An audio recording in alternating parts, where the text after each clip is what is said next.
इस्लाम कबूल कर ले, वो मुझे अपना वक़्त नहीं भूलता। इस्लाम कबूल करने के बाद मेरे बच्चे मुझसे छूट गए, मेरे माँ बाप, मेरे रिश्तेदार, तमाम रिश्तेदारों ने मेरे से बाइकआउट किया हुआ है। उसके बाद फिर मेरा भाई आज तक मेरे खून का प्यासा है, अभी भी वो कहता है जब कभी मिल गई तो उसको कत्ल करूँगा, फिर मेरे सीने की आग ठंडी होनी है।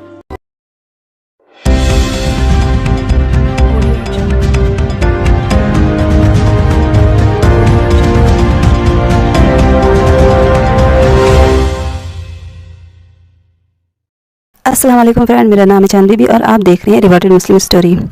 जैसा कि आप जानते हैं कि हम अपने चैनल पर रिवर्टेड मुस्लिम स्टोरीज लाते रहते हैं। आज की हमारी स्टोरी भी एक रिवर्ट मुस्लिम की है।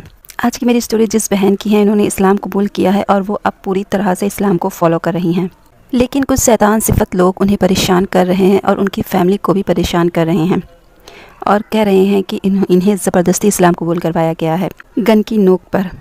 जबकि सब जानते हैं कि कोई भी मुसलमान मजाक में भी किसी को इस्लाम कबूल करवाने के लिए नहीं कह सकता। जिसकी मर्ज़ी हो इस्लाम कबूल करने की, वो इस्लाम पर रिसर्च करे, इस्लाम को जाने समझे, फिर उसके बाद इस्लाम कबूल करे। लेकिन इस दुनिया में इस्लाम को बदनाम करने वाले लोग इस्लाम को बदनाम करते रहते हैं। अब आप उन्हीं की ज़ुबानी सुनिए कि उन्हें किसने इस्लाम कबूल करने के लिए मजबूर किया। चलिए वीडियो शुरू करते हैं। मेरा साहब नाम कमल मोरस था और अब मेरा मौजूदा नाम खनसा है। मैंने मैट्रिक की तलीम sir Syed girls high school Farrukhabad से हासिल की और मिडवाइफरी की जो मैंने ट्रेनिंग है वो मैंने डिस्ट्रिक्ट हॉस्पिटल शेखुपुरा से हासिल की। मैं एक हाउसवाइफ हूँ और घर के कामकाज करती हूँ और आधी मसरूफियत मेरी इसी में गुजर जाती है। बाकी मैंने अपनी कुरान पाक की तलीम के लिए मैंने एक अदारा ज्वाइन किया हुआ है, सौतुल कुरान, और वहाँ पर मैं तर्जुमा, तफसीर और तजवीद कर रही हूँ। तहारत के मसाइल की बुक है वो स्टडी कर रही हूँ। अल्लाह सुब्हान तआला की तौफीक से मैंने 3 साल पहले इस्लाम कबूल किया। इस्लाम कबूल करने का फ़ैसला मैंने तब किया जब मैंने इस्लाम को पढ़ा और इसको समझ लिया। फिर मैंने इस्लाम कबूल करने का फ़ैसला किया जब पता चल गया कि इस्लाम ही बेहतरीन दीन है। इस्लाम कबूल करने की वजह यह बनी कि जिस क्लिनिक पे मैं काम करती थी वो डॉक्टर साहब बहुत नमाजी, परहेज़ी और हुस्न अखलाक के मालिक थे। इससे मेरा दिल बहुत ज़्यादा मुतासर हुआ। इस्लाम लाने का जब मैं फ़ैसला कर चुकी थी, फिर मैं जब घर जाती तो मेरी कैफियत और क्लिनिक पे मेरी कैफियत और होती थी, क्योंकि बच्चे छोड़ना, माँ बाप छोड़ना, ये बड़ा एक मुश्किल काम है, अपने बच्चों को छोड़ना, छोटे छोटों को। फिर यह कि मेरा था कि मैं अपने हस्बैंड को अपने बच्चों के साथ मुसलमान होती तो मेरी ज़िंदगी ज़्यादा बेटर, अभी अल्हम्दुलिल्लाह बहुत अच्छी है, लेकिन बच्चों के लिए होता है कि बच्चे छोड़े हुए हैं ना, तो इस वजह से इंसान फील करता है अपने बच्चों के लिए। लेकिन बस सब्र कर लेती हूँ कि हशर के मैदान में किसी के काम नहीं आना, ये सब कुछ दुनिया में ही रह जाना है। इस बात से मेरा दिल फिर मुतमिन हो जाता है। इस्लाम कबूल करने के बाद मुझे डॉक्टर साहब ने एक मदरसे में भेज दिया। उनका इतना बुरा मेरे साथ रवैया था, उन्होंने मुझे एक कॉर्नर पर बैठा दिया। कहती है आपने हमारी बच्चियों से बात नहीं करनी, आप यहाँ साइड पे बैठ जाएं। पहले मुझे एक पार्क सा था, कोई ग्राउंड सा, उसमें बैठा दिया। कहती हैं कि देखो बेटा, आप उनको फ़ोन करें, उनसे कहा आप ले जाएं।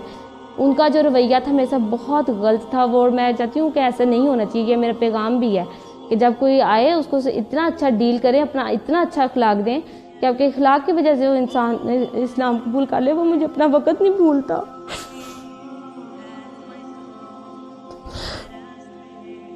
उसकी बुनियादी वजह ये थी कि मेरे घर, अगर मैं इस मदरसे में रहूँगी तो मेरे घर वाले आके इस मदरसे को कोई नुकसान ना पहुँचा दें। इस वजह से उन्होंने मुझे वहाँ रखना पसंद नहीं किया। इस्लाम कबूल करने के बाद मेरे बच्चे मुझसे छूट गए, मेरे माँ बाप, मेरे रिश्तेदार, तमाम रिश्तेदारों ने मेरे से बाइकआउट किया हुआ है। उसके बाद फिर मेरा भाई आज तक मेरे खून का प्यासा है, अभी भी कहता है जब कभी मिल गई तो उसको कत्ल करूँगा, फिर मेरे सीने की आग ठंडी होनी है। इस्लाम कबूल करने के बाद मेरे हस्बैंड ने मेरे बच्चों को मुझसे छीन लिया और मुझे ये कह दिया कि आपका इन बच्चों पे अब कोई हक़ नहीं है। लेकिन मैं अल्लाह ताला से नाउमीद नहीं हुई। लेकिन इस सिलसिले में मेरी दोस्त बाजी रुकैया ने मुझे हुकूकुन नास फाउंडेशन के बारे में बताया कि वो इस मामले में आपकी हेल्प करेंगे, और मुझे पहली बार 2013 में हुकूकुन नास फाउंडेशन का पता चला। हुकूकुन नास फाउंडेशन ने मेरी साबका साई फैमिली से मुझे मेरे बच्चे लेके दिए। इसके लिए उन्होंने एक केस दायर किया अदालत में, और उस सिलसिले में जितने मामलात अदालत के होते हैं वो सारे हुकूकुन नास फाउंडेशन ने उन मामलात को हल किया। और इसके बाद मज़ीद जो उन्होंने मेरी मदद की, मेरे लाहौर के जितने मेरे काम थे, मेरी संदों में नाम चेंज करने के, शेखुपुरा में मेरे बच्चों का काम था, उनके बर्थ सर्टिफिकेट चाहिए थे हमारे केस के सिलसिले में। उस सिलसिले में हुकूकुन नास फाउंडेशन मेरे साथ मुझे लेके गई, क्योंकि वो मेरे इलाके से बच्चों का लाना था। इस वजह से मेरे ख़तरा भी था और उन्होंने मुझे प्रोटेक्ट किया और मुझे वहाँ लेके गए। सारे जो कागज़ी कार्रवाई है सारी उन्होंने ही मेरी हल करवाई है।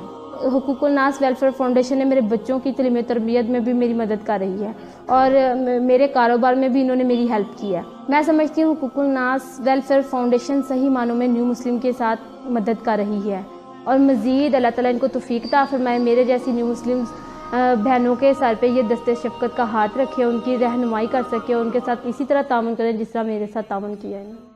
मेरा मकसद है कि मैं दीन की तालीम हासिल करूँ, एक अच्छी मुसलमान बनूँ और अपने पूरे ख़ानदान वालों के लिए हिदायत का ज़रिया बन सकूँ।